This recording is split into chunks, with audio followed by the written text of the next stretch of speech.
తన మేనమామ నటుడు చిరంజీవి ఇంటికి అల్లు అర్జున్ వెళ్లారు. కుటుంబ సభ్యులతో కలిసి అక్కడికి చేరుకున్నారు. సంధ్య థియేటర్ వద్ద తొక్కిసలాట ఘటనలో జైలు నుంచి విడుదలైన తర్వాత తొలిసారి చిరంజీవిని బన్నీ కలుసుకున్నారు.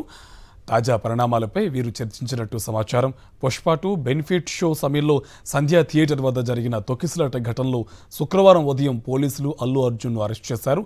ఆ రాత్రంతా ఆయన చంచల్గూడ జైల్లో ఉన్నారు. హైకోర్టు మధ్యంతర బెయిల్ మంజూరు చేయడంతో శనివారం ఉదయం విడుదలయ్యారు.